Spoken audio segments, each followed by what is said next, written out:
कृतौ वन्दे भगवन्तौ पुनः पुनः ईश्वरो गुरुरात्मेति मूर्तिभेदविभागिनि व्योमव्याप्तदेहाय दक्षिणामूर्तये नमः। ॐ शान्तिः शान्तिः शान्तिः। अखण्डमण्डलाकारं व्याप्तं येन चराचरं तदपदं दर्शितं येन तस्मै श्रीगुरुवे नमः। अज्ञानतिमिरान्धस्य ज्ञानाञ्जनशलाकया चक्षुरुन्मीलितं येन तस्मै श्रीगुरुवे नमः। गुरुर्ब्रह्मा गुरुर्विष्णु गुरुर्देवो महेश्वरः गुरुः साक्षात् परं ब्रह्म तस्मै श्री गुरुवे नमः। त्वमेव माता च पिता त्वमेव बन्धो च सखा त्वमेव विद्या द्रविणं त्वमेव सर्वं मम देव त्वमेव सर्वं मम देव। गजाननं भूतगणाधिसेवितं कपितजम्बो बलचारुभक्षणं उमासुतं शोकविनाशकारकं नमामि विघ्नेश्वरपादपङ्कजम्। अनंत कोटि नायक अनंत श्री पंचायती महानिर्वाणी अखाड़ा के अग्रणी महामंडलेश्वर सकल संत समाज उत्तर प्रदेश की अध्यक्ष नित्य प्रातः स्मरणीय पूजनीय अर्चनीय वंदनीय श्री सतगुरुदेव भगवान के चरणों में कोटि कोटि नमन। यहाँ के अधिष्ठाता देव राम दरबार गणेश जी सभी के चरणों में कोटि कोटि वंदन। यद्यपि वह एक ही है ब्रह्म, उनको नमन।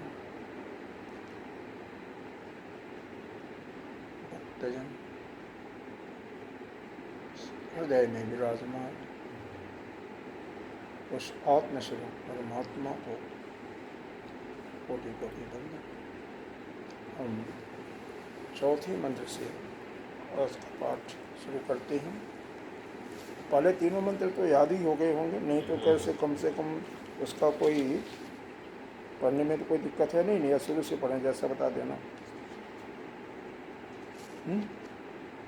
कान में लगा नहीं अभी? हाँ मतलब चौथे मंत्र से पढ़ें या पहले मंत्र से पढ़ें? बोलो, पहले मंत्र से पढ़ें या चौथे मंत्र से पढ़ें?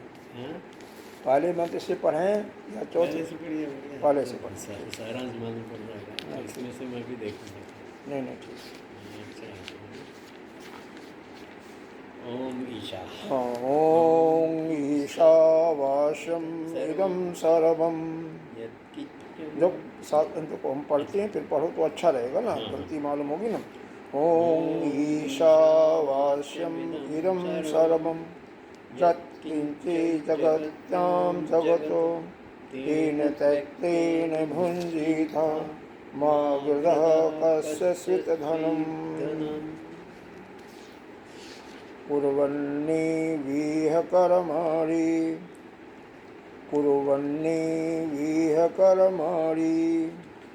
कहो कुर्वन्नेविह कर्माणि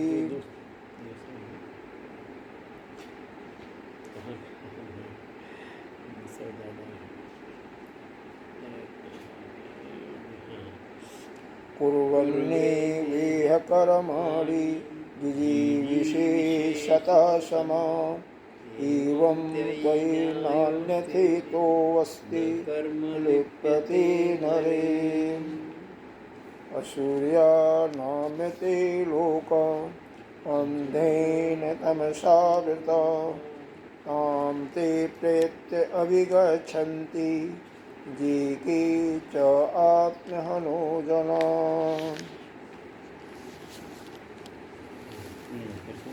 अनेज असूर्यानामते लोका अन्धेन तमसावृता तां ते प्रेत्याभिगच्छन्ति ये च आत्महनो जना। चौथा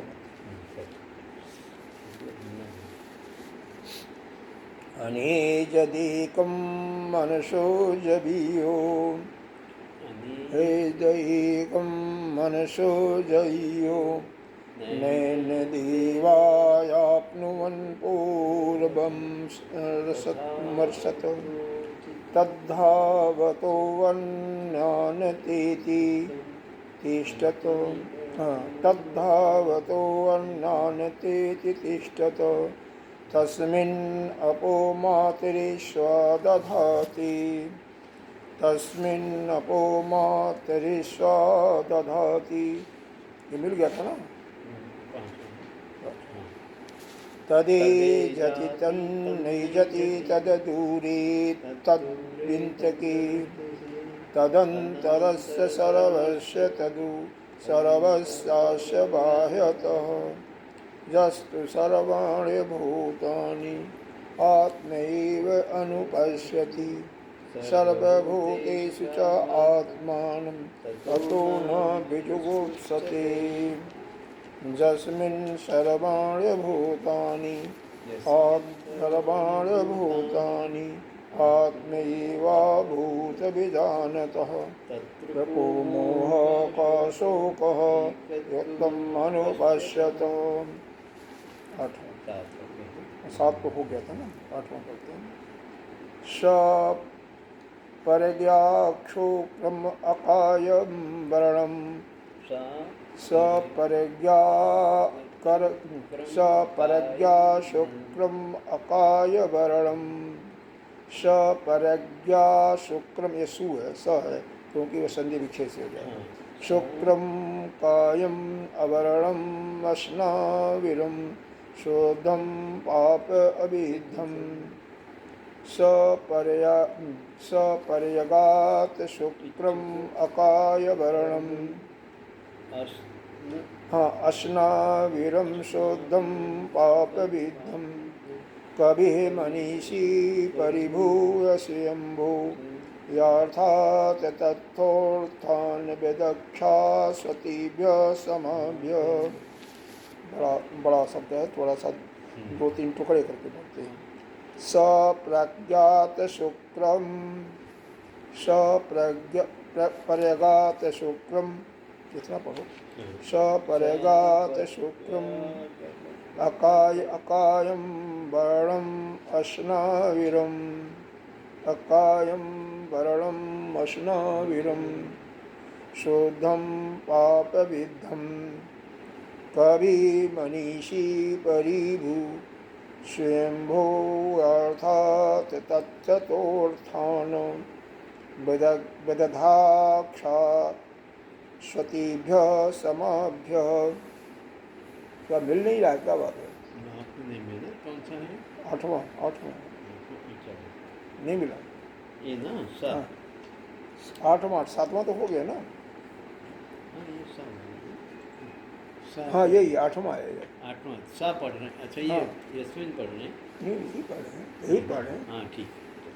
सपर्यगात शुक्रम सपर्यगात शुक्रम कायं वर्णम् अश्नाविरम् शुद्धं पापविद्धं विद्धं कविः मनीषी परिभू स्वयंभू यार्थात् तथोर्थानां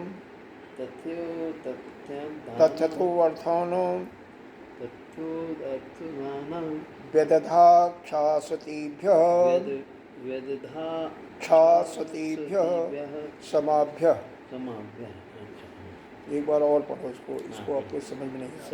सपर्यगात शुक्रम पर्यगात शुक्रम कायं वर्णम् अश्नाविरम् शुद्धं पापविद्धं कविः मनीषी परिभू स्वयंभू यार्थात् स्वयंभूयाथात् तथ्यतोऽर्थानो तथ्यतो अर्थानो व्यदधाक्षास्वतीभ्यः व्यगधाश्रुतिभ्यः व्यदधाक्षास्वतीभ्यः क्षास्वतीभ्यः व्यगधाश्रुतिभ्यः क्षमाभ्यः। समाभ्यः। अब इसका पीछे का भी रेफरेंस एक बार आज और दे देते हैं, फिर साथ में से पढ़ेंगे कल से। पहला मंत्र का उन साधकों के लिए था जो कि जिनके अंतःकरण जिनका अंतःकरण शुद्ध हो गया है, उनके अंदर से वासना भी लगभग समाप्त हो चुकी है। तो ऐसे साधकों के लिए बताया कि वह सुनते सुनते ही उनको ब्रह्म ज्ञान की प्राप्ति हो जाती है। क्या सुनते सुनते? ईशावास्यम इदम सर्वम, इदम सर्वम, जो कुछ है जगत्याम जगत, इस पृथ्वी में जो कुछ भी है सभी उसी ब्रह्म से ही व्याप्त है। ईशावास्यम इदम सर्वम जत किंचिन जगत्याम जगत, जो कुछ भी है सब उसी परमात्मा से उसी ब्रह्म से व्याप्त है। तेन त्यक्तेन भुंजी था माँ गृह कस्य सिद्धनम, तो जो साधक त्याग भाव से और अर्थ का परवाह न करते कि अर्थ अपना है या पराया है उसका कोई लालच न करते हुए अगर इस रूप से इस प्रकार से उस ब्रह्म को जानता है कि इस सृष्टि में जो कुछ है वह परमात्मा से ही व्याप्त है, तो वह मुक्त हो जाता है। तो यह पहला मंत्र उन विद्वानों के लिए है जिनके अंदर की कामना भी लगभग समाप्त हो गई है और अंतःकरण शुद्ध हो गया। ठीक है, जिनका अंतःकरण शुद्ध हो गया है, जिनकी कामनाएं भी लगभग समाप्त हो चुकी हैं, उनके लिए बताया कि त्याग भाव से भोग करते हुए और अर्थ जो है चाहे अपना है चाहे पराया है उसका किसी का भी न समझते हुए, उससे कोई लालच मोह न करते हुए उस ब्रह्म को इस प्रकार से जानता है कि संपूर्ण पृथ्वी में संपूर्ण सृष्टि में वह व्याप्त है, तो ऐसे साधक को वह ब्रह्म विद्या प्राप्त हो जाती है और वह इस संसार के आवागमन से मुक्त हो जाता है। फिर कहते हैं मान लीजिए कि हमारी कामना अभी रह गई है, लेकिन हम आत्मा के बारे में जानना तो चाहते हैं, लेकिन कामना है, संसार में मन अभी लगा हुआ है, तो उनके लिए दूसरा मंत्र दिया, क्या दिया?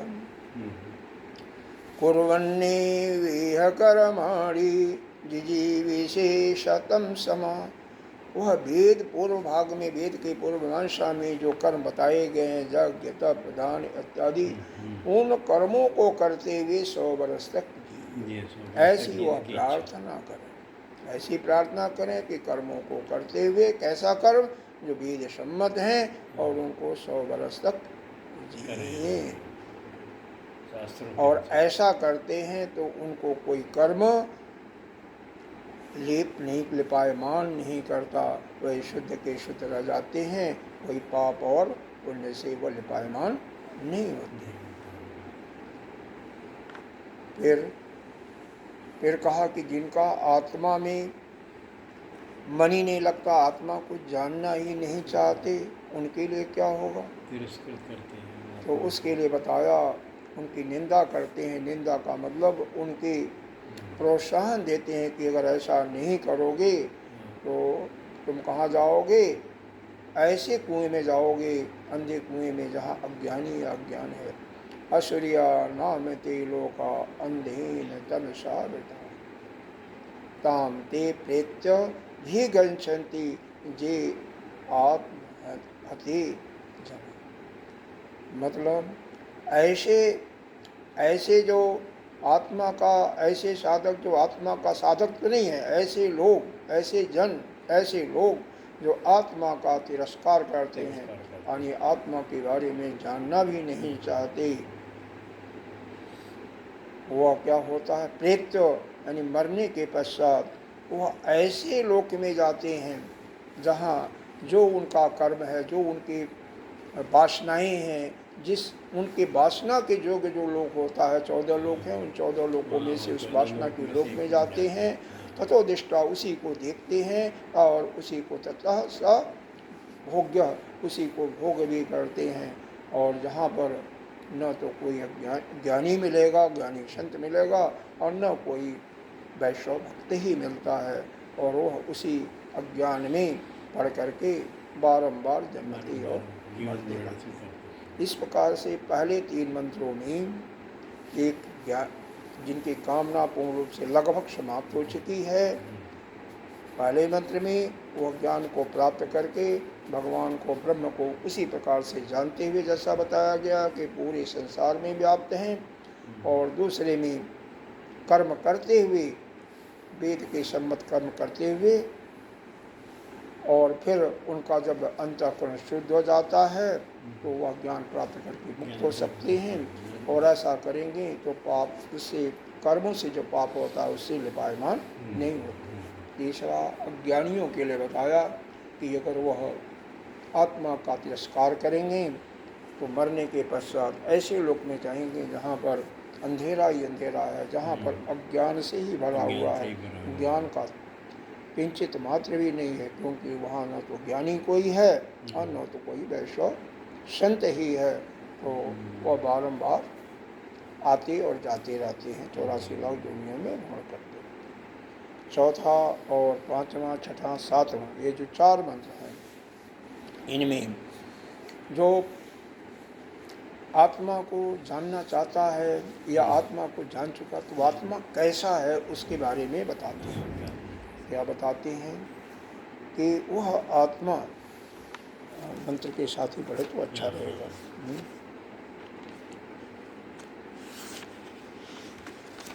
अनेद एकम मनसो जवीयो न देवायाप्नुवन् पूर्वमर्षत तद्धावतो वर्णान् तेति तिष्ठत तस्मिन् अपो मातृस्वदधाति। अनेजद एकम, वह एक है, वह अनेजद मतलब वह चलता भी नहीं है, स्थिर है। मनयो जइयो, लेकिन वह मन से भी तेज भागने वाला है। न अन्य देवा, जितने भी अन्य देवा हैं यानी हमारे चक्षु, मन इत्यादि इनके देवता, इनकी पहुँच वहाँ तक जाने की नहीं है, क्योंकि जब तक यह जाती हैं तब तक वहाँ पर वह पहले से ही व्याप्त रहता है। अन्य जो दौड़ने वाले हैं उनसे भी जब वह अपने गंतव्य को पहुँचते हैं तो वहाँ पर वह निरुपाधिक दृष्टि से पहले ही वर्तमान रहता है। तस्मिन् अपो मातृशिवा दधाति, और उसके रहते हुए ही वह वायु समस्त प्राणियों का प्रवृत्ति रूप कर्मों के फलों का विभाग करता, वह मातृशिवा के रूप में वह हिरण्यगर्भ ही है। फिर उसके बाद ये समझ में आ रहा ना कि यहाँ पर 2 भगवान के स्वरूपों का वर्णन किया गया, एक निरुपाधिक और दूसरा सोपाधिक। निरुपाधिक दृष्टि से वह सर्वत्र विद्यमान है, तो इसीलिए सोपाधिक दृष्टि से जब मन का सहारा लेकर के कोई अपने इंद्रिय या मन से कहीं भी गंतव्य करता है तो वह निरुपाधिक दृष्टि से पहले ही वह विद्यमान है। अन्य जो धावक हैं, दौड़ने वाले, वो अभी उसको नहीं पाते, क्योंकि जब तक वह पहुँचते हैं तब वहाँ तो पहले से वो विद्यमान है। हाँ, इसीलिए, और साथ ही वह मातृशिवा के रूप में यहाँ पर मातृशिवा का मतलब गुरुदेव ने हिरण्यगर्भ बताया हुआ है, कहीं यहाँ पर अंतरिक्ष लिखा हुआ है, वायु लिखा हुआ है, तो मतलब किसी रूप में वह सभी के शासन करता है, सभी का सत्ता और कर्मों का विभाग करता है। सभी पर शासन करेगा, वही तो कर्मों का सबके विभाग करेगा। तो यहाँ पर इसका मतलब वह हिरण्यगर्भ ही यानी वह चैतन्य ही सत्ता का मानना ठीक रहता है, क्योंकि वायु या अंतरिक्ष यह काम नहीं कर सकता है। 5वां मंत्र है, अब यह 6ठा मंत्र, 6ठा होगा ना, 5वां है। 5वां में क्या कहते हैं, उसी का चौथे का ही बताते हैं। तद एजति त न एजति, वह चलता भी है और नहीं भी चलता है। तद दूरे वह दूर भी है और तद अंत की ओर नज़दीक भी है। तद अंतरस्य वह अपने अंदर आत्मा में भी है, सभी के अंतर आत्मा में भी है, अत सर्वशास बाह्यत और सबके बाहर भी है।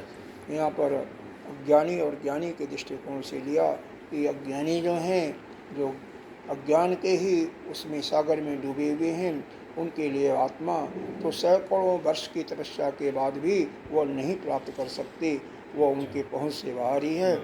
और जो आत्मा का चिंतन करते रहते हैं, जानते हैं उनकी कामना लगभग समाप्त हो सकी, उनके लिए तो नज़दीक से नज़दीक, क्योंकि वही उनका वही आत्मा अपना ही आत्मा है और सभी के अंदर और बाहर वह आत्मा के रूप से विराजमान है।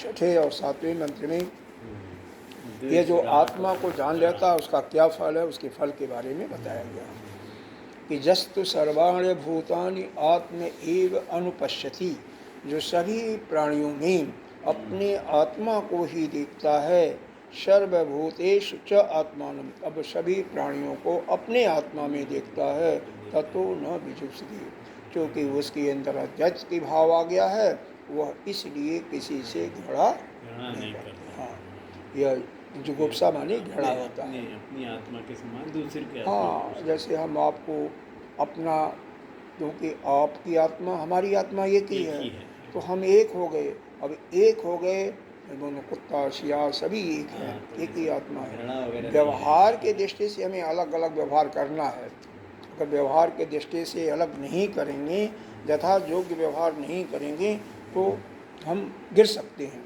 जैसा कि एक शायद उदाहरण आपको बताया था कि एक संत किसी शिष्य को यह बताया, उसके अंदर ये बोध हो गया कि सबकी आत्मा एक ही है, तो इसीलिए सभी से हमें प्रेम करना चाहिए। तो उसने एक बार मत वाले हाथी के सामने आया, विद्वान और एक बालक भी बताया उसको कि भाई भाग जाओ, यह हाथी बिगड़ा हुआ है, लेकिन नहीं भागा तो हाथी के चपेट में आकर के उसकी हड्डी पसली टूट जाती है। जब गुरुदेव आते हैं देखने के लिए तो कहता है, गुरुदेव आपने जो शिक्षा दिया था वो तो बहुत ठीक नहीं है। क्यों? हम देखो, हमने तो यही समझा कि सबकी आत्मा एक है।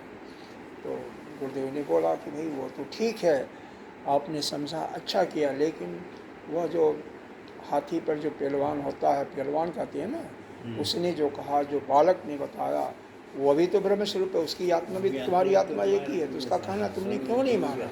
उसका भी कहना तुम्हें मानना चाहिए ना।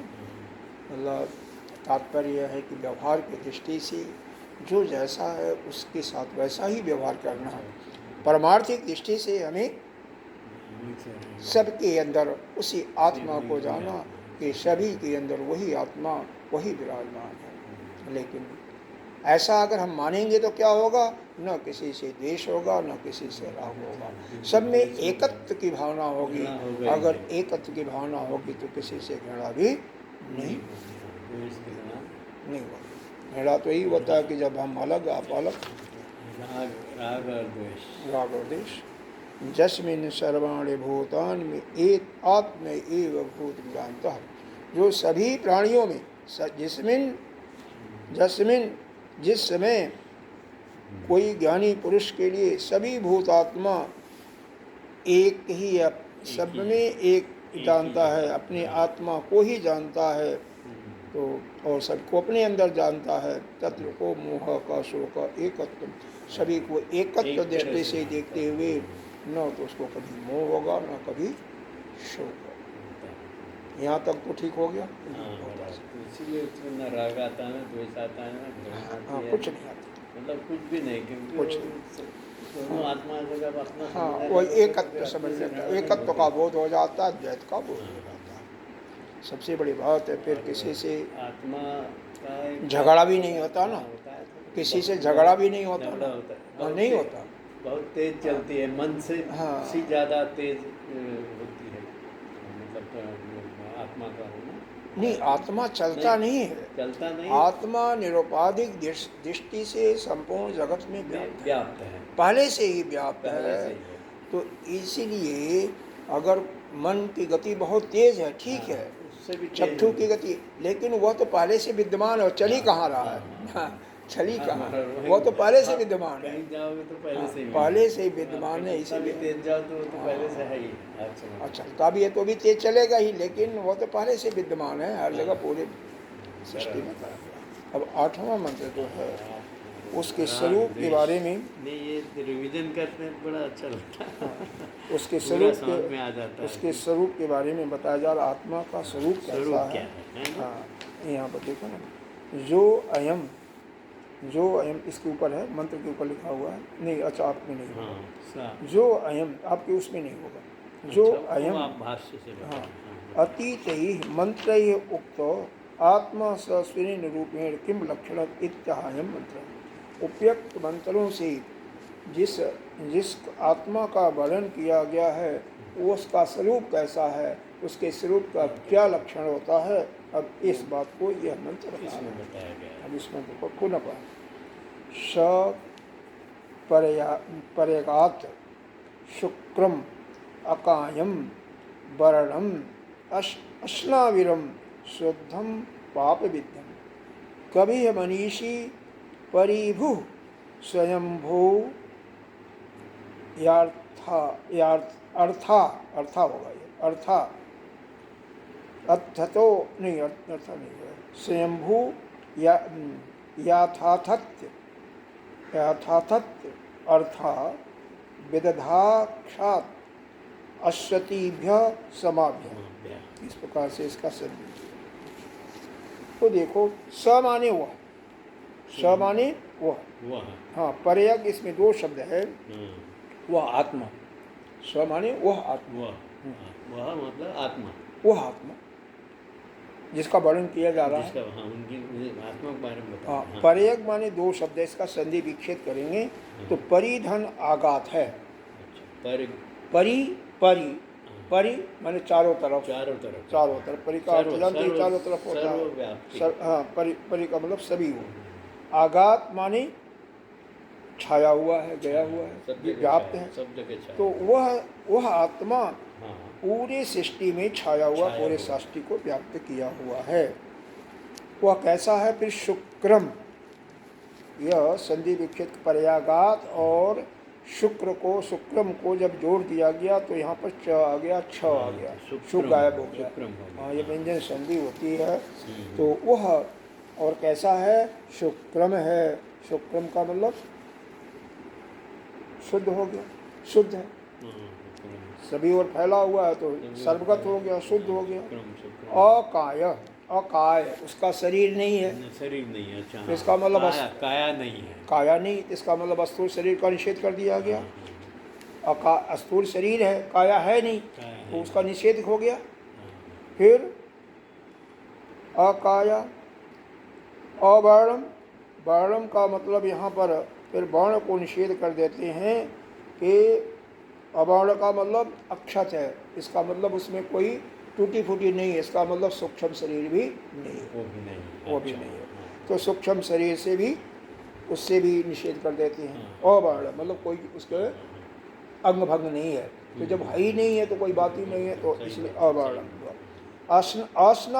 अश्नाविरम का कहते हैं, इसका अर्थ होता है उसमें वह कारण शरीर से भी अलग है, जिसमें न स्नायु हो न सिरा हो।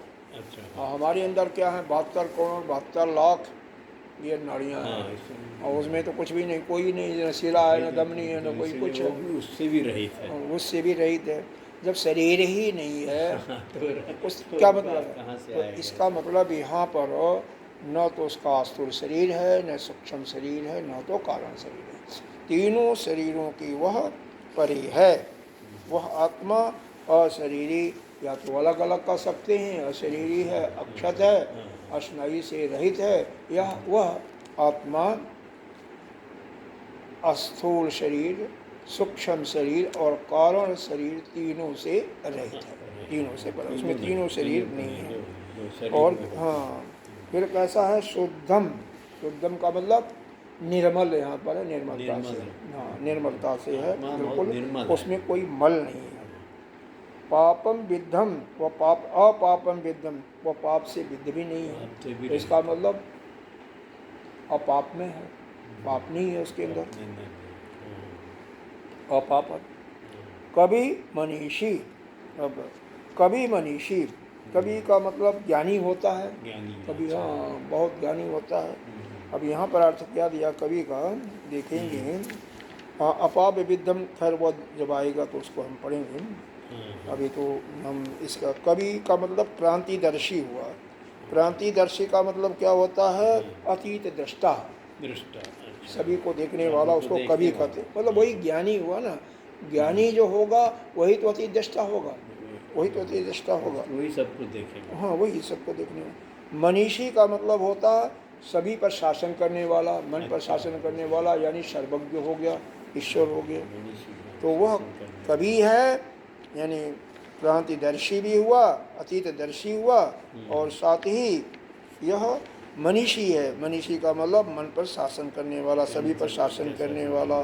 फिर परिभू, परिभू का मतलब क्या हुआ? सर्वेषां परिपरि भवति इति परिभू, यानी वह स्वयंभू स्वयं ही होता है, वह किसी का उसको सहारा नहीं चाहिए, वह स्वयं ही है। स्वयंभू, स्वयंभू का तो है, सबके परे अर्थात ऊपर है। परिभू का मतलब सबके ऊपर है, अच्छा, सभी के ऊपर है। सर्वेषां पर ऊपरी, सभी के ऊपर है। और इसीलिए तो हम लोग अगर जब यह जानते नहीं थे, कहते थे वो परमात्मा ऊपर है कहीं, हाँ यही तो कहते थे। लेकिन अब तो हमारे अंदर ही अब तो अनुभव हो रहा है धीरे धीरे, अपने ही अंदर है, बाहर भी ये सर्वत्र है, अंदर बाहर सब जगह है। लेकिन पहले हम लोग बचपन में थे तो यही कहते थे, जब भगवान का नाम लिया रहता था कोई तो कहाँ है, अरे अरे ऊपर है। हम लोग यही कहते थे, हम लोग को यही बताया जाता था बचपन में, दादी वगैरह यही बताते थे। हाँ ऊपर है, दूसरे लोग में अब वैकुंठ लोग ऊपर ही है, सत्य लोग ऊपर है, यही बताते थे। सही बात है, याद आ रहा है हमको। वह स्वयंभू है, परिभू है और स्वयंभू है। स्वयंभू के बाद एक शब्द आता है यथा तथ्यत। यथा तथ्यत, इसका मतलब क्या होता है? यथा तथ्यत माने ईश्वर, वह नित्य मुक्त ईश्वर ने सर्वज्ञ है के कारण से यथाभूत कर्म फल और साधन के अनुसार सभी कर्तव्यों का, पदार्थों का सब में विभाजन करने वाला है। यथा तथ्य, वह जो नित्य मुक्त ईश्वर है सर्वज्ञ होने के कारण यथाभूत कर्म फल और साधन के अनुसार, अर्थ माने कर्तव्य पदार्थों का, और फिर एक शब्द दिया कर्तव्यों का, हाँ एक और दिया वेदधाक्ष, माने बांटने वाला, उसका विभाग करने वाला है, बांटने वाला। असतिभ्य दूसरा शब्द आया, तो असतिभ्यों का मतलब हो गया यहाँ पर जो दिया हुआ है शाश्वतीभ्यों का नित्याभ्य, नित्य सीमा अर्थात संवत्सर नामक प्रजापतियों को योग्य, जो सभी को योग्यता के अनुसार अलग अलग बांटने वाला है। तो अब इसका अर्थ देखिए, शाश्वती हाँ जो अभी आपने हाँ, बताया, अशाश्वत, अशाश्वत का मतलब जो यह बताया गया कि नित्य सीमा, जो नित्य सीमा है उसके अर्थात जो भी अलग अलग लोगों को, सभी के अंदर संवत्सर जितने भी प्रजापति हैं सबको अलग अलग विभाग करने वाला है ना, विभाग करने वाला, सबको बांटने वाला है। तो अब वह आत्मा, अब यहाँ पर अर्थ दोबारा एक बार कहते हैं, वह आत्मा कैसा है? वह सर्वगत हुआ, सर्वव्याप्त का मतलब सर्वगत हो गया, शुद्ध हो गया, शुक्रम का मतलब शुद्ध हो गया, स्थूल सूक्ष्म और कारण शरीर से परे हो गया, और क्या हो गया? असना वीरो, असना वीरो मैंने सूक्ष्म शरीर से, अरे कारण शरीर से परे हो गया।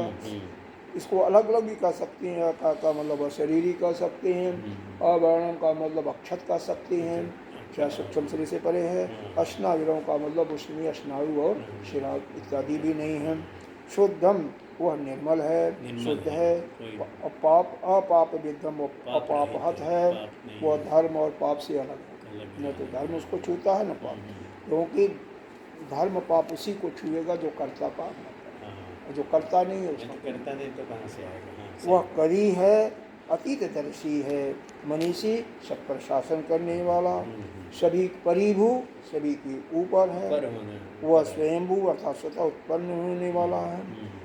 और फिर यथा तथ्यतः का अर्थ यहाँ पर यह बताया, यथा तथ्यतः का अर्थ बताया कि यथाभूत कर्म फल और साधन के अनुसार जो कुछ है, कर्म फल साधन के अनुसार अर्थान का मतलब जो कर्तव्य पदार्थ जो हैं उनका विधान किया।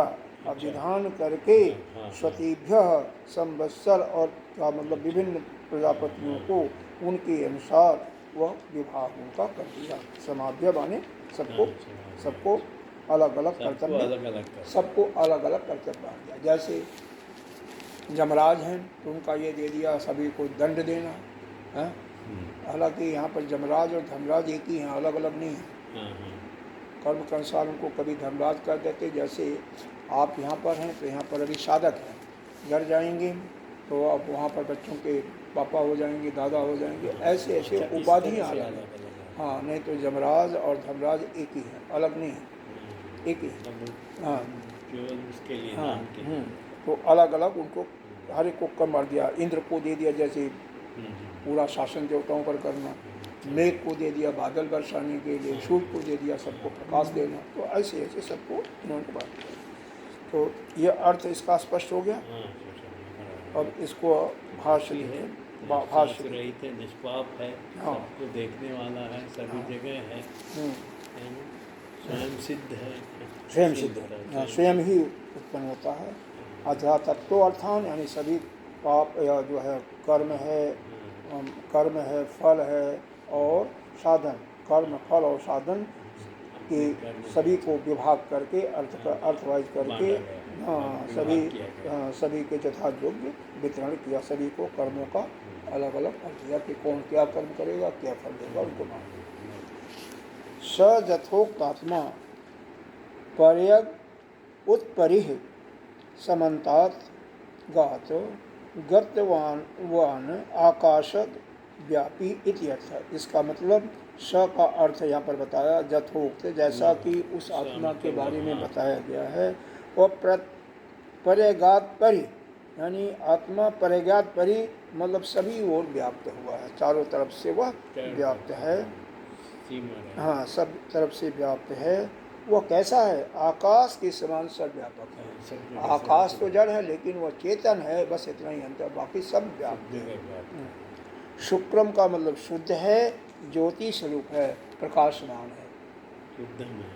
शुक्रम का मतलब जो शुद्ध और ज्योति स्वरूप है, दीप्तमान है, हर समय प्रकाशित है। इसका अर्थ यही है। अरे आप देखो कमरे में बिल्कुल लाइट बंद कर दो, मैंने तो देखा हुआ है, और कुछ देर आपको नहीं दिखाई देगा, एक क्षण दो क्षण, फिर उसके बाद आपको बिल्कुल दिखाई देगा। वह आत्मा का ही प्रकाश है। अकायम शरीरो, अकायम मतलब वह शरीर रहित है, अशरीरी है। अशरीरी का मतलब यह लिंग शरीर से रहित है। अवर्णम अक्षतम यानी अक्षत है, मतलब कोई अंग भंग नहीं है। अश्नाविर है, अश्नाविर का मतलब बताया, उसमें शिरा जस्मिन विद्यांत इस अश्नाविरम, जिसमें अश्नाऊ और शिराएँ न हों उसको हम अश्नाविर कहते हैं। तो इस प्रकार से अवर्ण और अश्नाविर इत्याभ्याम, इन दो विशेषणों से स्थूल और शरीर सूक्ष्म शरीर का प्रतिबोध कर दिया गया, प्रतिनिषेध कर दिया गया। शुद्धम निर्मलम अविद्या मल रहितम इति कारण शरीर प्रतिषेध, और वह शुद्ध है, निर्मल है, अविद्या और मल से रहित है, इसका मतलब कारण शरीर का भी प्रसिद्ध हो गया। अपाप विद्धम का अर्थ बताया, धर्म अधर्म आदि पाप वर्जितम, तो धर्म अधर्म इत्यादि के कारण जो पाप पुण्य होता है उससे अलग है।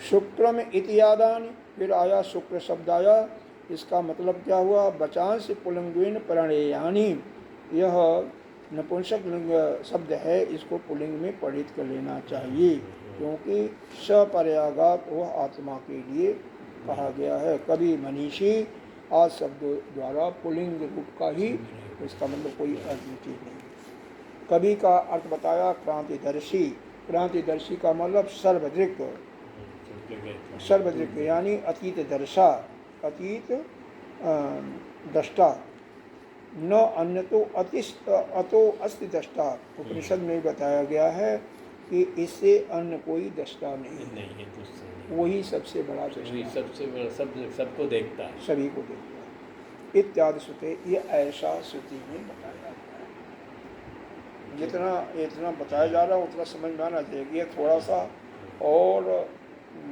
जो मंत्र थे उससे कठिन है, थोड़ा सा पढ़ने में भी कठिन है और समझने में भी कठिन है। परिभू, परिभू माने पृथ्वी के ऊपर, यानी परि यानी सभी के ऊपर। अच्छा, परिभू, परिभू है, सबके ऊपर है, इसीलिए उसके ऊपर कहा गया। भवती परिभू, परुपरि। स्वयंभू, स्वयंभू का मतलब स्वयं भवतीति, अथवा यह हुआ जो स्वयं ही है, स्वयं हुआ हुआ है, किसी ने बनाया नहीं है, स्वयं प्रकट होता, स्वयं ही प्रकट होते हैं ना।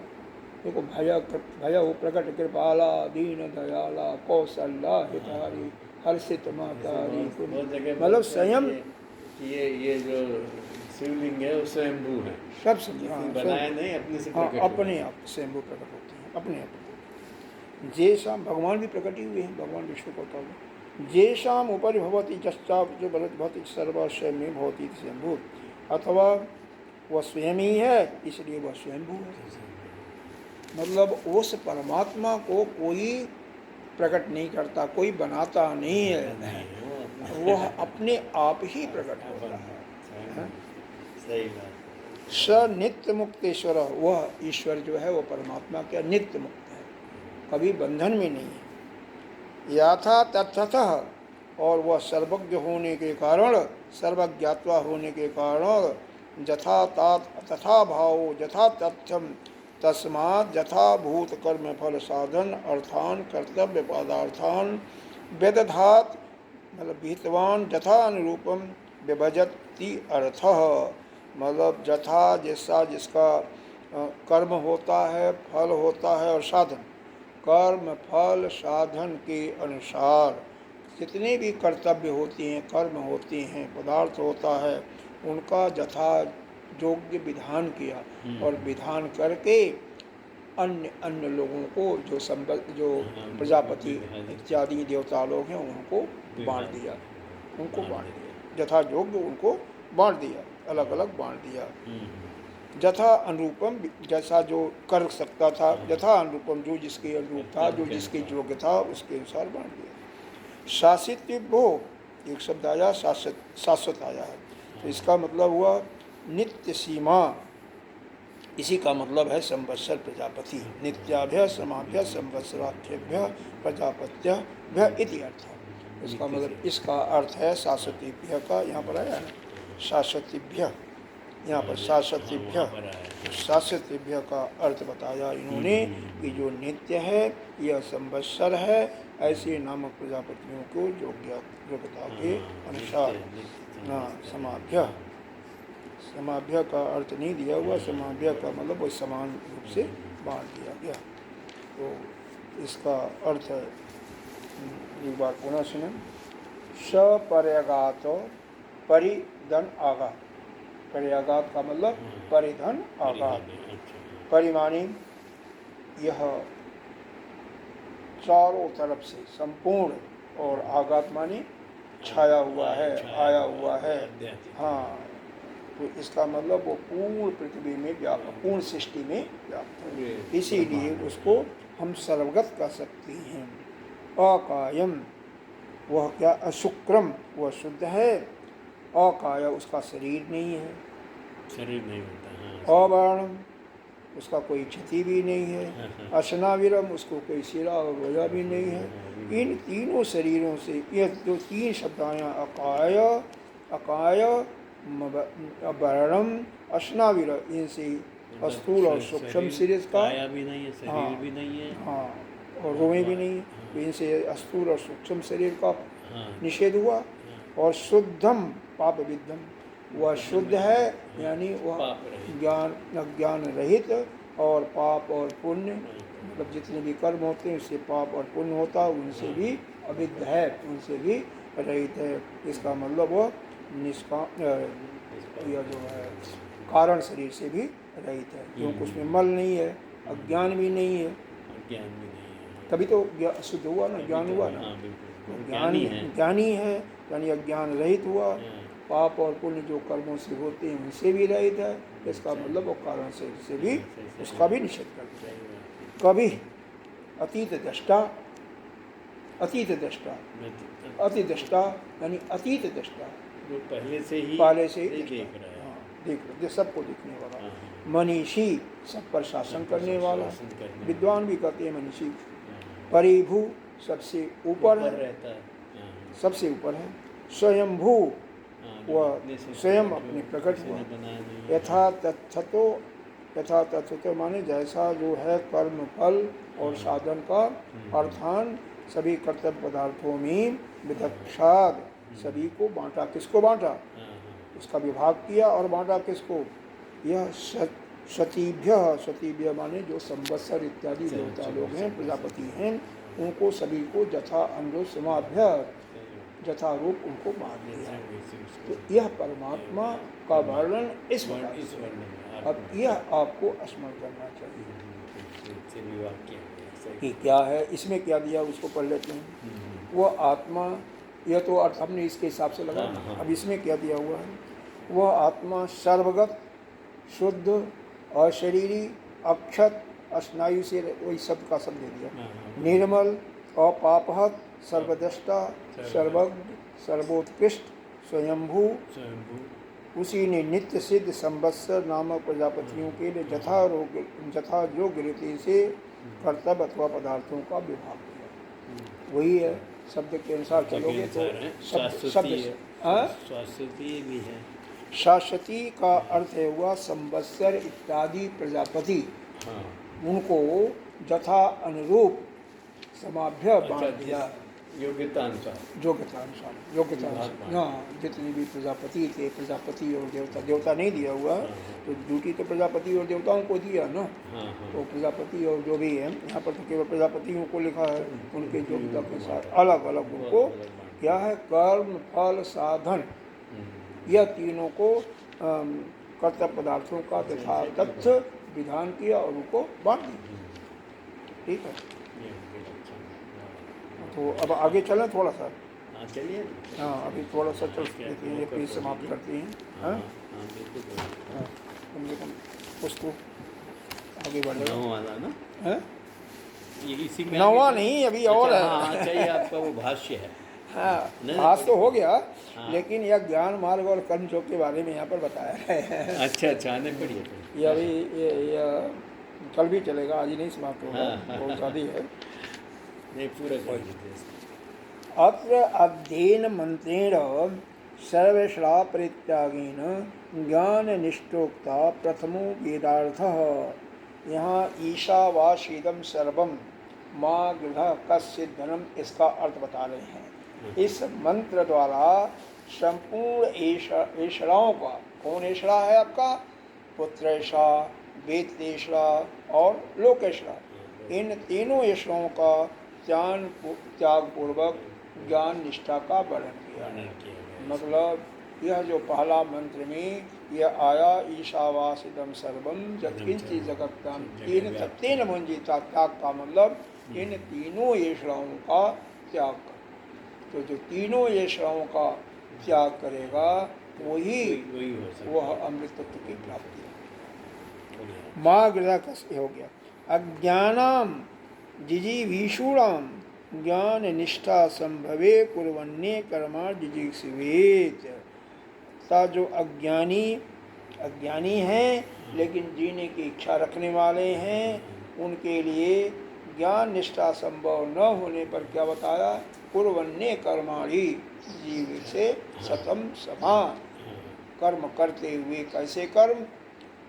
वेद सम्मत, यानी अग्निहोत्रादि आदि कर्म करते हुए स्ववर्ष जीने की इच्छा करो। यह कर्म निष्ठा किया गया, यह दूसरा वेदांत है। तो पहले मैंने बता ही दिया था, ये तो पूरा हो सकता है।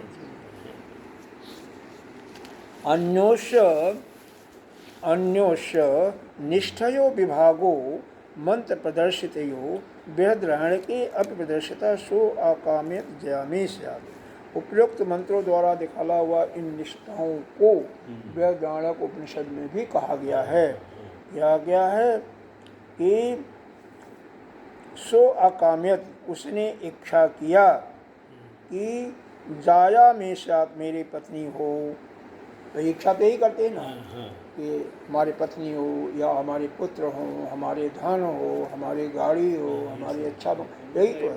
तो हाँ, तो मतलब इसका यह है कि जितने भी अब इसी यह शुक्ल यजुर्वेद का मंत्र विभाग का यह है, ये जो 40वां अध्याय जो ईशावास्य उपनिषद है, यह शुक्ल यजुर्वेद का संहिता विभाग का अंतिम अध्याय है। तो पहले 39 अध्यायों में जो वर्णन है वह वर्णन क्या है, उन मंत्रों को दिया हुआ हर एक मंत्र का किसी न किसी कर्म में विनियोग होता है। पहले बताया हुआ था, शुरू में आया हुआ था, लेकिन अंत में दिया तो बता देते। हाँ, तो किसी मंत्र का कर्म में विनियोग होता है, और जो मंत्र का, जिस मंत्र का कर्म में विनियोग नहीं होता है वह केवल, उसका कोई उपयोग नहीं है, वह केवल स्तुति मात्र है, उसकी कोई महत्व उसको नहीं दिया जाता। लेकिन यहाँ पर जो है वह जो 39 अध्यायों के द्वारा जो कर्म का विधान बताया गया है कि अमुक अमुक का कर्म फल प्राप्ति करने के लिए अमुक अमुक देवता के लिए अमुक अमुक मंत्र दिया गया है 39 अध्याय में। तो अगर आपको कुछ चाहिए फल, तो उसके लिए इस लोक में चाहिए या उस परलोक में चाहिए, तो उसके लिए उन मंत्रों का विनियोग है, वो करके वो प्राप्त करो। और जब वो सब कुछ प्राप्त हो गया तो निष्काम भाव से उन मंत्रों के द्वारा आप यज्ञ करते रहो, तो फिर आपका अंतःकरण शुद्ध हो जाएगा। तो इसका मतलब यह है कि जब अंतःकरण शुद्ध हो जाएगा तो ज्ञान प्राप्त करके आप ज्ञानिष्ठ हो जाओगे। यह वर्णन है। और यह जो 40वां अध्याय में जितने भी मंत्र 18 मंत्र हैं, यह न तो स्थिति के लिए हैं और न तो किसी कर्म में इनका कोई विनियोग है। यह तो केवल ज्ञान को देने के लिए, अपने स्वरूप को दिखलाने के लिए है, अपने स्वरूप का ख्याल, अपने हाँ हमें किस प्रकार से ज्ञान हो, कैसा हमारा स्वरूप है, आत्मा कैसा है, उसको परिलक्षित किया गया है। अब देखो तो कि कर्म अज्ञानी और सकाम पुरुष के लिए जो कर रहे हैं, कर्म जो किसके लिए है, जो अज्ञानी हो और जिसको कुछ चाहिए उसी के लिए कर्म, जिसकी इच्छा हो, बस जिसको कुछ लालसा उसी के लिए। मन एवं आत्मा, मन ही इसका आत्मा है। वाग गया और वाणी ही स्त्री है, दूसरे शब्दों में वाणी स्त्री है। हाँ, इत्यादि वचन से भी कर्म निष्ठा का ज्ञानी सकाम होना तो निश्चित रूप से जाना जाता है। जो कर्म करता है इसका मतलब उसको कोई कुछ चाहिए, कोई फल चाहिए या नहीं, तो वो अज्ञानी है। जो अज्ञानी होगा और जो जिसके अंदर कुछ चाहत होगी वही कर्म करता है, वेद के समय जो कर्म है, तथा उसी का फल सप्तान सर्ग है। तथा च तत्फलम सप्तान सर्ग तेस्वात् आत्मभाव एनात्म स्वरूपावस्थान, और इस आत्म भावना करने से ही आत्मा की स्थिति है। मतलब जब हम आत्म भावना करते हैं तो उसी से ही आत्मा की अनात्म रूप से स्थिति हमें मालूम करती है। ये तो कठिन नहीं लग रहा ना? हाँ? आगे बढ़े। जाया दे एषणा त्रय सन्नासेन च आत्मविदा कर्मनिष्ठा प्रतिकूल एन आत्मस्वरूप निष्ठई दर्शिता।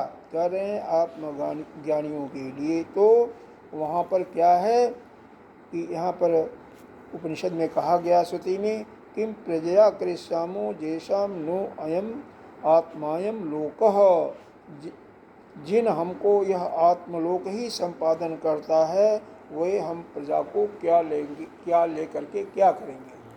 जिस कर्म को करने से हमें यह लोक ही मिलता है, उसको लेकर के हम क्या करेंगे, हमें तो वो नहीं चाहिए। इत्यादि इन 3 ऐषणाएँ जो हैं यहाँ पर दिया हुआ है, जायात ऐषणा त्रयम, इन तीनों ऐषणाओं का, वेद, पुत्र और लोक ऐषणा, इन तीनों ऐषणाओं का यह त्याग पूर्वक कर्मनिष्ठा के विरुद्ध, क्योंकि जो त्याग कर दिया उसको कर्म करने की जरूरत नहीं है, वो आत्मस्वरूप से स्थित रहना ही दिखलाया गया। ज्ञानी जो होगा 3 वैष्णवों का से संन्यास कर लेगा, यानी उनको त्याग कर लेगा और अपने स्वरूप में स्थित। जो ज्ञान निष्ठ सन्यासी हैं, ये तो ज्ञान निष्ठा सन्यासी वह क्या है, तेभो असूर्या नाम तो इत्यादिना अविद्यन द्वारेण आत्मनो यथा तम्यम सपर्यगात इत्याद मंत्रैः रूपादिष्टम, यहाँ से लेकर के यह जो 8वां मंत्र तक था, इत्यादि लोग के मंत्रों से यह अज्ञानी का निंदा करते हुए आत्मा के यथार्थ स्वरूप का उपदेश दिया गया। चौथे मंत्र में, तीसरे मंत्र में अज्ञानी की निंदा किया गया और उसके बाद में आत्मा का स्वरूप का वर्णन किया गया, उसका फल बताते हुए। ते ही साधिकृता न कामिन इति, कह रहे हैं आत्मनिष्ठा में उन्हीं का अधिकार है जो कि तीनों ऐषाओं से मुक्त हो। तथा च श्वेता सतराणाम मंत्रोपनिषद, श्वेता सतर एक उपनिषद है, यह आपका यजुर्वेद कृष्ण पक्ष का उपनिषद है। तो इसमें दिया हुआ है, अत्याश्रमीभ्य परमं पवित्रं प्रवाच श्याम ग्रीष संख्य जुष्टम, कि ऋषि समूह से भली प्रकार से सेवित परम पवित्र आत्मज्ञान का उत्तम आश्रमों वालों को उपदेश किया। मतलब जो सन्यासी हैं उनको इस चीज़ का उपदेश दिया गया, यह भली प्रकार से कि उस आत्मा का ज्ञान प्राप्त करना चाहिए। इत्यादि विभोजुक्तम, इत्यादि रूप से इसका अलग उपदेश दिया कहा गया है, उपदेश किया है। इसी का उपदेश आत्मा सिद्ध्यो परमम, मतलब आत्मा का ही ज्ञान उत्तम है। और इसको क्यों बताया गया कि वास्तव में ज्ञान निष्ठा ही श्रेष्ठ है, कर्म निष्ठा नहीं श्रेष्ठ है। कर्म निष्ठा अज्ञानी के लिए है, और जब वही अज्ञानी अपने तीनों ऐश्वर्यों को त्याग देता है, त्याग करके अंतःकरण को शुद्ध करके फिर उसके बाद ज्ञान को प्राप्त कर सकता है, मुक्त हो सकता है। ये तो कर्मिणः कर्मनिष्ठा कर्म कुर्वन्त, जो कर्मणि, जो काम करने वाले हैं, कर्मनिष्ठा वाले हैं, वह कर्म को करते हैं। एवं जिजी विषेतभ्य इदमुच्यते, और जो जीने की इच्छा करते हैं उनके लिए अगले मंत्र का, वो अगले मंत्र का है। तो यहाँ तक हो गया आपका, इसको हम कल करेंगे। तो जो भी कर्मनिष्ठा, जो कि 2 प्रकार के निष्ठा वाले हैं, एक ज्ञान निष्ठा और एक कर्म निष्ठा। ज्ञान निष्ठा तीनों ऐश्वर्यों से मुक्त होकर के, मतलब उसको तो तीनों ऐश्वर्यों, न तो पुत्र यानी प्रजा चाहिए, न तो धन इत्यादि चाहिए, और न तो कोई हमें अपना ऐश्वर्य ही चाहिए, अपना जस ही चाहिए। इसका मतलब उसको कुछ नहीं चाहिए। जब कुछ नहीं चाहिए तो इनसे जब मुक्त होता है तो वह संन्यास लेकर के अंदर उसका, जिसका अंतःकरण शुद्ध होगा उसी को नहीं चाहिए होगा, तो वह जा करके गुरु से ज्ञान प्राप्त करके ज्ञान निष्ठा वाला हो जाता है, वह परम अपने स्वरूप में स्थित हो जाता है। और जिसको कुछ चाहिए संसार में, जिसकी कामना है, पुत्र चाहिए, धन चाहिए, या कोई भी इच्छा है, परलोक की इच्छा है, वह कर्म करते हुए, वेद के अनुसार कर्म करते हुए जीने की इच्छा करे, और वह कर्म निष्ठा वाला फिर निष्काम कर्म में जब वो इच्छा पूरी हो जाए बाद में ज्ञान प्राप्त करें। तो अब कर्म निष्ठा वालों के लिए अगला मंत्र 9वां मंत्र बताया गया है। कर्म की उपासना का अब वो जिएंगे तो उनके लिए भी तो कर्म करना चाहिए ना। तो यह 9वां मंत्र अब आगे का ज्ञान कल से ओम पूर्णमिदः पूर्णमिदं पूर्णात् पूर्णमुदच्यते पूर्णस्य पूर्णमादाय पूर्णमेवावशिष्यते। ओम शांति शांति।